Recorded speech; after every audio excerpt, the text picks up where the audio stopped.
আজকের ব্লগটা হতে চলেছে ভীষণ ইন্টারেস্টিং। আমি মাথায় এটা পরে ঘুরছি বলে ভেবো না যে এটা আমার, এটা সোনামাকে স্কুলে দিয়ে চলে এলাম আর আমি মাথায় এরকম ব্যাগটা পরে ঘুরছি। আগে একটু জল খাই, প্রচণ্ড গলা শুকিয়ে গেছে, সকালবেলা উঠে দৌড়দৌড়ি করতে করতে একটু জলও খাওয়া হয়নি। কি ইন্টারেস্টিং আছে ব্লগে সেটা দেখার জন্য তোমাদেরকে সম্পূর্ণ ব্লগটা দেখতে হবে। হ্যাঁ, তার মধ্যে বলে নিই, আমার অনেক দিনের একটা ইচ্ছে আজকে কিন্তু পূরণ হয়েছে। আচ্ছা, আমি একটু ব্রেকফাস্ট করে নিলাম, একটু ব্রেড বাটার আর এরকম একটা বয়েলড এগ খেয়েছিলাম। খুব মিস করছি সোনামাকে, কারণ সোনামা এরকম টাইপের বয়েলড এগ খেতে ভালোবাসে আর আমিও। উফ! এখন ভয়েস ওভারটা দিতে গিয়ে আমারও যেন আবার জিভে জল চলে আসছে। তারপরে ফেসবুকে লাইভ টাইভ সেরে নিয়ে একটুখানি লাঞ্চ করে নিয়েছিলাম। আজকে লাঞ্চ ছিল রুটি আর গুড়জাউলি মাছের কষা। আর কিছু করিনি। ভাত ফাত তো আমি খাই না। যাই হোক, এরকম পাতলা পাতলা ছোট ছোট ৩ টে রুটি করে নিয়েছি আর গুড়জাউলি মাছ খেয়ে নিয়েছি। এখানে আমি আর আমার আরেকটা বন্ধু ওয়েট করছি। কার জন্য? দেখে নাও, এই যে ম্যাডাম এসে নামলেন। ভিআইপি মানুষ। যাই হোক, ওর জন্য আমরা ওয়েট করছিলাম। চলে যাচ্ছি এই যে রূপ মন্দির নামক এই লেডিস বিউটি পার্লারটায়। কী করতে সেটা তো দেখতেই পাবে। ও মা গো! ভয় করছিল প্রচণ্ড, বাট ঠিক আছে, চলো, পারবো। এরকম কোনো ব্যাপার নেই যে পারবো না। এ দেখো কি করতে এসেছি, দেখবে ৩ জনে মিলে। অনেক অনেক দিনের একটা চেকলিস্ট ছিল। আমি ভাবতেই পারিনি যে আমি হাসতে হাসতে গোটা কাজটা করে ফেলবো। বিশ্বাস করো, আমি প্রচণ্ড ভয় পেয়েছিলাম। ভাই একটুও লাগেনি। Really I am stand with this.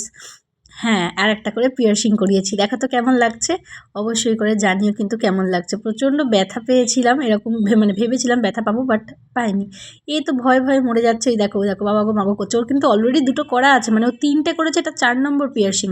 তাতেও ভয় পাচ্ছে দেখো। তো যাই হোক, কারণ ওর একটু ব্যথা লেগেছে, কারণ একটু কাটলেজে করেছে বলে। ও যার হাত ধরে আছে রূপা, সে আরও বেশি ভয়ে আছে। এই দেখো, দেখেছো? গলা ফলা শুকিয়ে গেছে, ম্যাডামের চোখে একটু জল এসে গেছে। দেখা চোখটা। হ্যাঁ, ওর একটু লেগেছে কারণ ওর কাটিলেজ ছিল বলে, বাট আমার একদমই লাগেনি। ও খুব ভয় পাচ্ছে। ও বলছে, দাঁড়াও আমি তোর হাতটা ধরি, একটু সাহস দিই।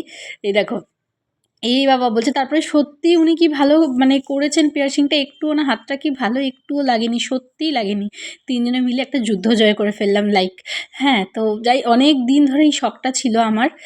এটা আজকে ফুলফিল হয়েছে। এই দেখো 3 জনে 3 মূর্তি 3 রকম কাজ করে বসে আছি। ও বলছে, না না লাগেনি, একটা কানে ব্যথা করছে, একটা কানে একটু একটু ব্যথা করছে না, এরকম। আমি বললাম, আমারও তাই হচ্ছে, একটা কানে একটু লাগছে, তো যখন ওই সেন্সটা আসছে আর কি, তখন একটু লাগছিলো। তারপরে মেয়েকে স্কুল থেকে নিয়ে চলে এলাম। নিয়ে এসে এই যে এখানে সোনামা, মাম্মাকে দেখে অবাক। মাম্মা তুমি পিয়ার্সিং করিয়েছো? দেখো তো, তোমরা বলো তো কেমন লাগছে। এটা বিশ্বাস করো কেউ জানতো না বাড়িতে, কেউ না, হাজব্যান্ড না মা, কেউ জানতো না। ওহ মাই গড!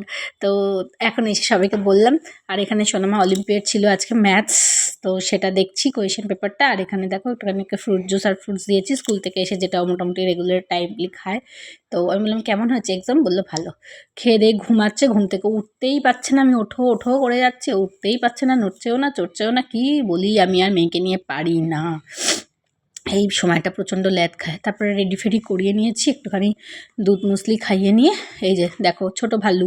তোমাদের কি ছোটো ভালুকে পছন্দ বলো? মাম্মা কোথায় যাচ্ছ তুমি? আমি এখন যাচ্ছি চশমা আনতে।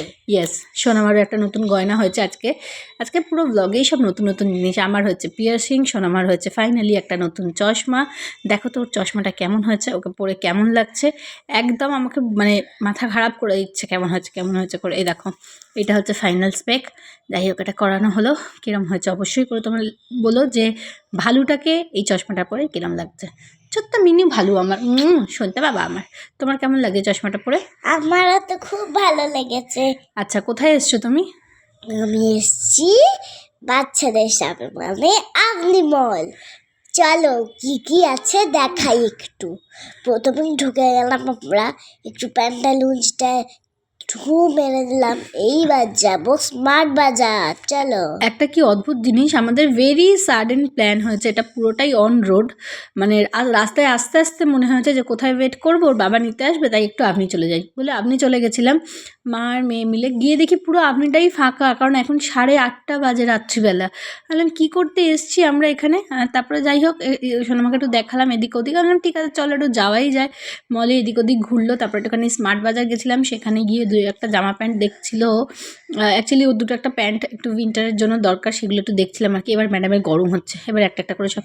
আর এই জায়গাটা দেখো, আমি আমি আর ছাড়তে পারছি না।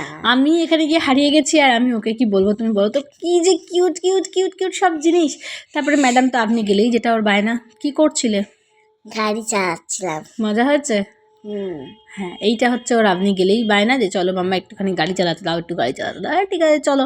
তো একটুখানি টুকটুক করে গাড়িও চালিয়ে নিল। আর এই গাড়িটা নতুন এসছে জানো তো, আপনি তো এটা দেখেই উঠে পড়েছে। তারপরে এই যে মামে চলো একটুখানি ডে আউট হয়ে যাচ্ছে। এটা ডে আউট না, এটা ইভিনিং আউট বলতে পারি। আমরা এখানে একটুখানি আমাদের ওয়েট করার ছিল 1 ঘন্টা, তো সেই জন্য আমরা মামে মিলে এখানে 1 ঘন্টায় সব কাটিয়ে নিলাম। এবার শুকনো মুখে বাড়ি ফিরে আসবো, যেই না গাড়ি চাপা হলো একটু মাম্মা কিছু খাওয়াবে করে চলে এলাম। ডিনার পড়ে আছে বাড়িতে, গিয়ে মাটন খাবি?